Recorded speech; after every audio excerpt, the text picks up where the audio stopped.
Marcus, hello, I'm Surji, and thank you for sharing about your insights and your experience.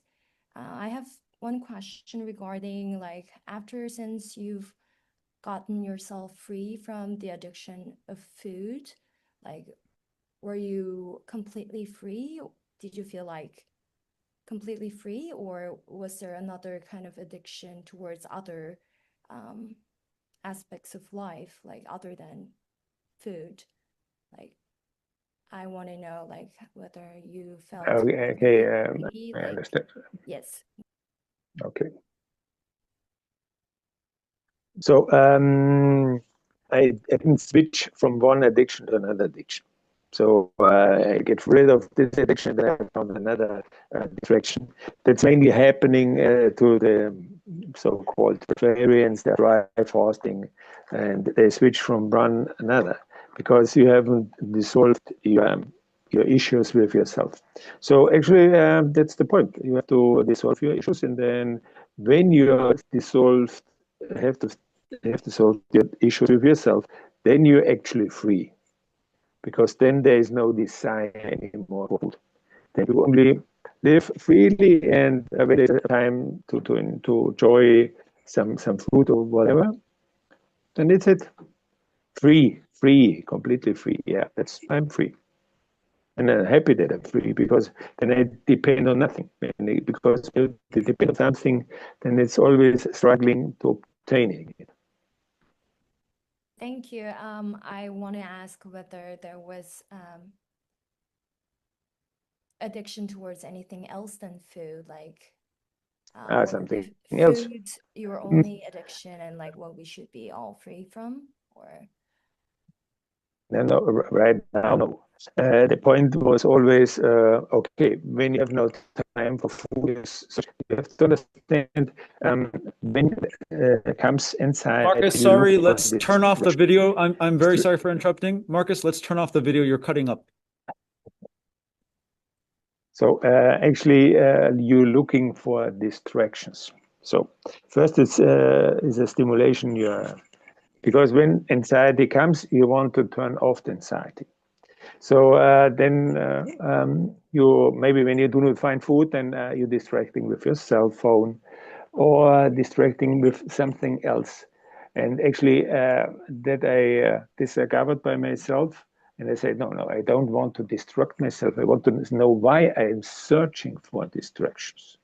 So when you dissolve the cause, then there's no effect. You have to liberate you truly from your anxiety. That means you live a life that's not yours. You're doing something what you don't like. And sometimes it was still happening when I was forced or forcing myself to do something that I don't want to do, causes anxiety.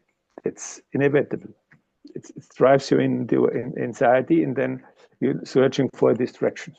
So actually, every time when I was searching for distractions, I'm also hold on. I do at least a fast, but a fast oral fast. That means no talking, no distraction, no cell phone, no nothing, and observe what is actually the cause. What has driven me into this anxiety?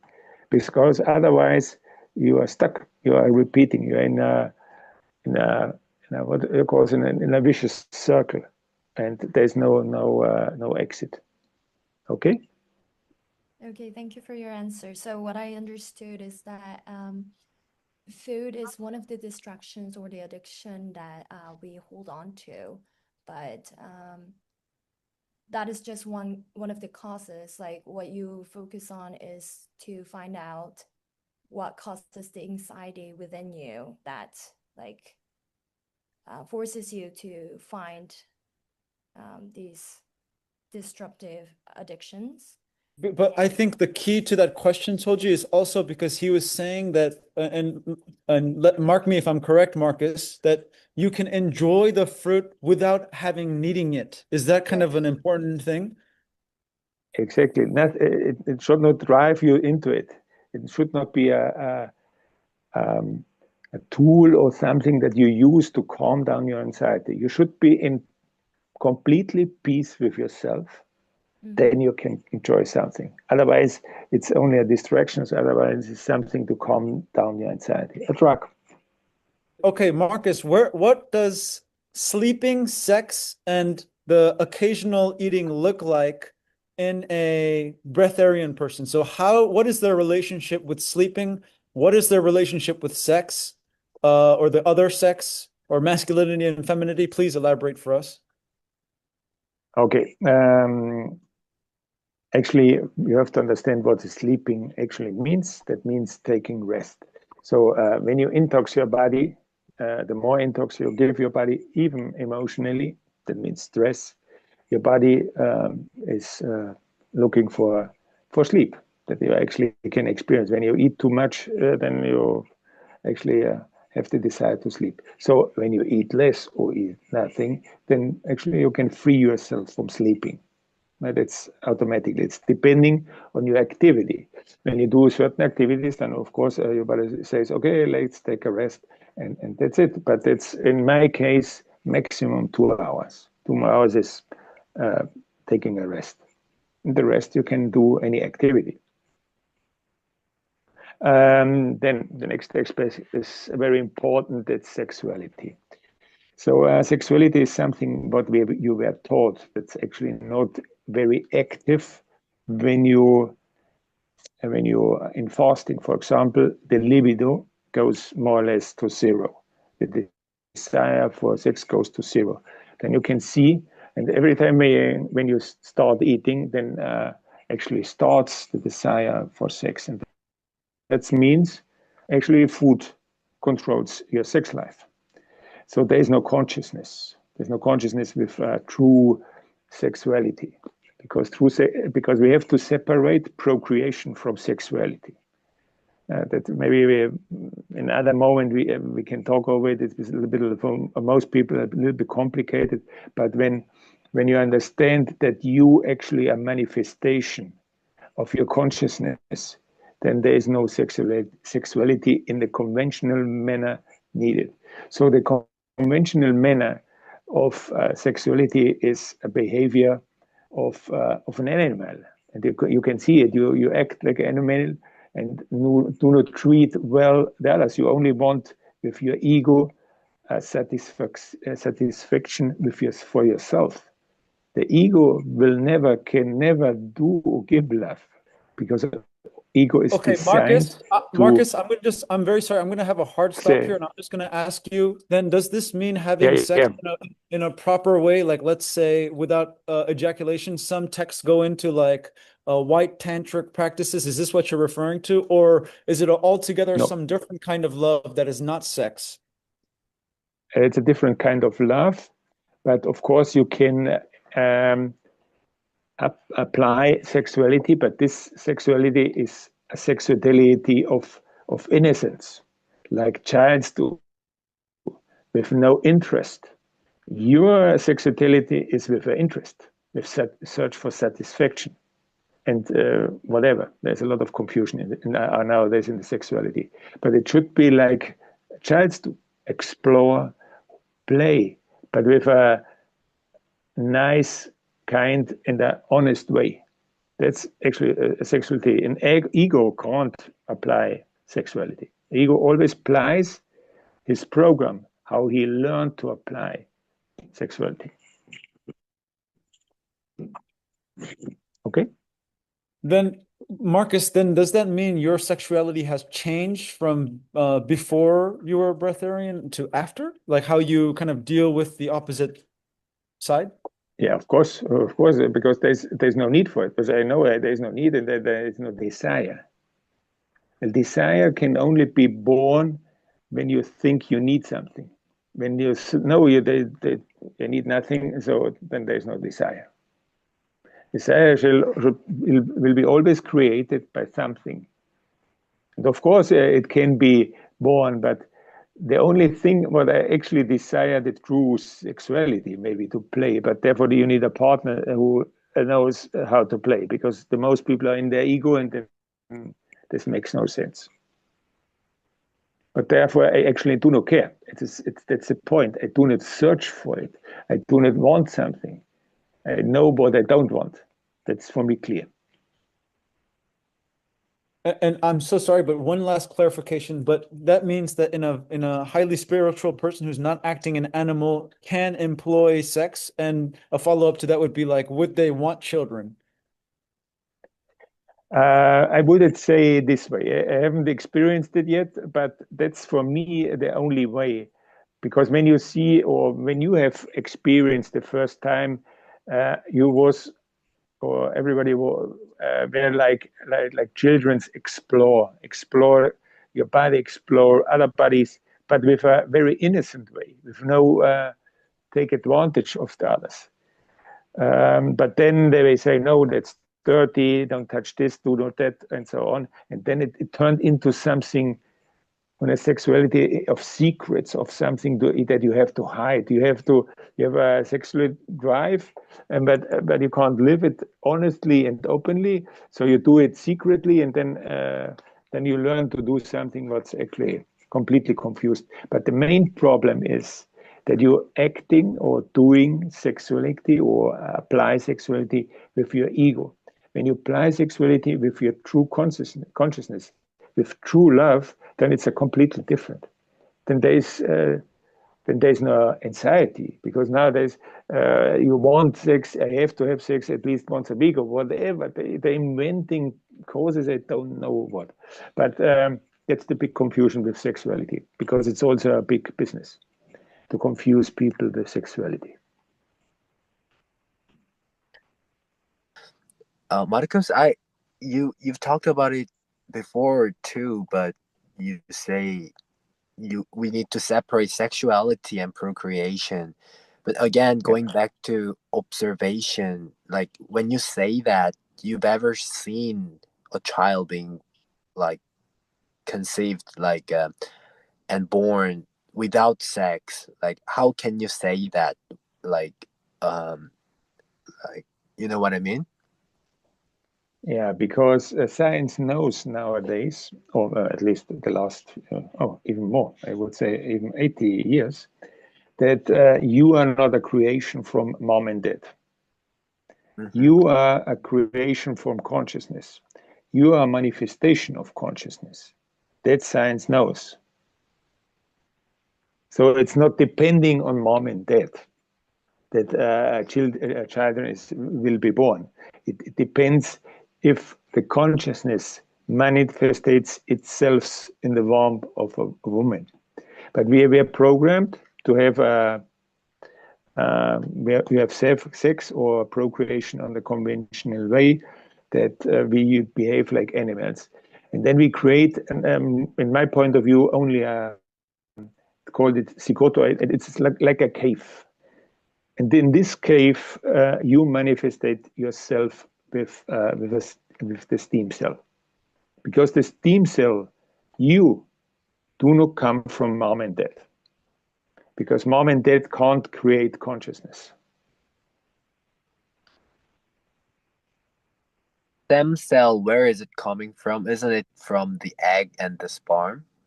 No. Stem. That's actually science. No, the stem cells is a condensation of your consciousness. That's actually science knows. So of course, but they will continue to telling you always the old story, because when you keep the old story, then you can control you, because to have you control, or the masses were controlled by sexuality in food mainly.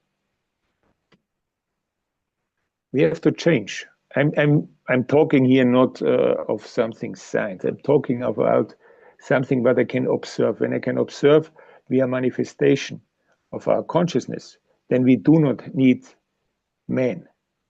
There's only needed a womb of a woman, and that's it. I try to invite not to believe. Because now we have the idea of sexuality, we were trained, or we were informed with information of it. We should free ourselves from the idea and then start feeling, but feeling from our true self, not from our mind, because mind is part of the ego. We have to free ourselves from our mind. Our mind is limited. We have to go to the unlimited part. Hi, Marcus. Yeah. When you're talking about like how it is scientifically proven already, like as a scientist myself, I would want to know like what you're specifically referring to. And from your point of view, I think like observation or like your own experience might be more compelling to like discuss or share with other group members. So I think Dongyu was asking whether you actually observed like people who are having children without like sexual intercourse, or like how they differ like from what you have observed. Um, can you answer in that specific? I can answer it, not yet, but therefore, actually, the platform, what I'm actually creating, I try to create true selves or free the true selves from the ego, and then there will be born children freely from the addiction, freely from their program, the elder from the parent program. That's actually I would say the intention of what I'm doing, but I haven't seen it yet.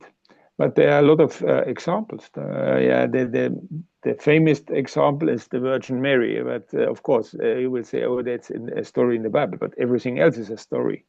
So scientifically proved, and I need to have two people, or at least one woman, who is free from the idea of procreation, of the conventional way of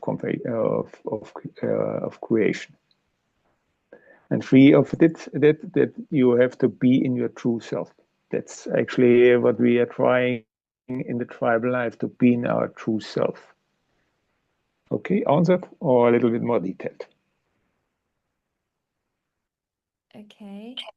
Marcus, there were other people who wanted to attend but couldn't because of the time schedule. They left us some questions. Do you consider the pursuit of physical immortality, like that proposed by Olga Fedorovska, to be meaningful? Like, do you pursue yourself physical immortality, or how you think about it? I'm already immortal as true being. Of course, I'm immortal. I'm using a temporary body, but I'm already immortal. That's for me that I can feel, because when there's no beginning and there's no end, then it's automatically an immortality.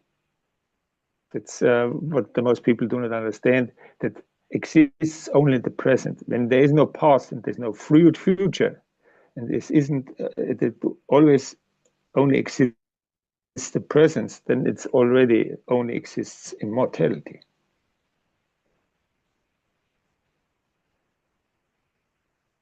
You understood Yeah, what I'm so talking? regarding immortality, like you don't view it as a physical one, but as a longevity, like the true, let's say, the true immortality. That means, in my point of view, when the soul or the true being you are is handling the body completely, that you can disappear or appear how whatever it wants. The true self knows how to handle completely the body. So That can you we kind can of draw, I'm sorry, but can we kind of draw a parallel? Because you said you could not eat the fruit and enjoy it in the same way you cannot eat the body but still be in the body. Is that kind of what you're getting at? to enjoy something in the body, that's not so easy, because of course always it's a memory, and if you still have desires for a memory, then then you get a little bit confused.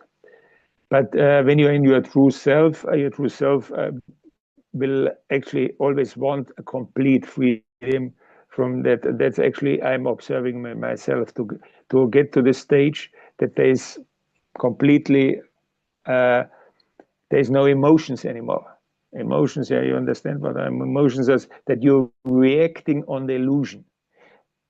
And when you're still reacting on the illusion, your true self knows that the illusion won't react the same way like you react as ego.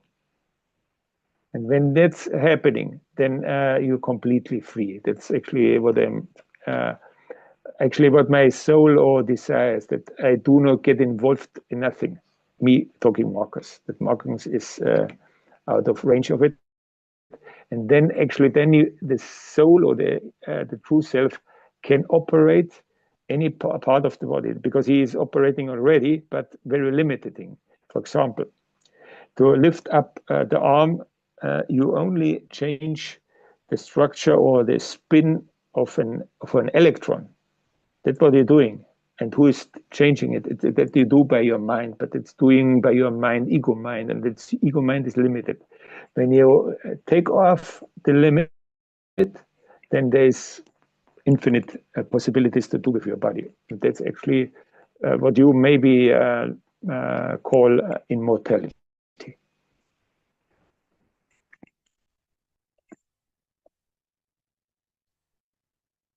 Okay.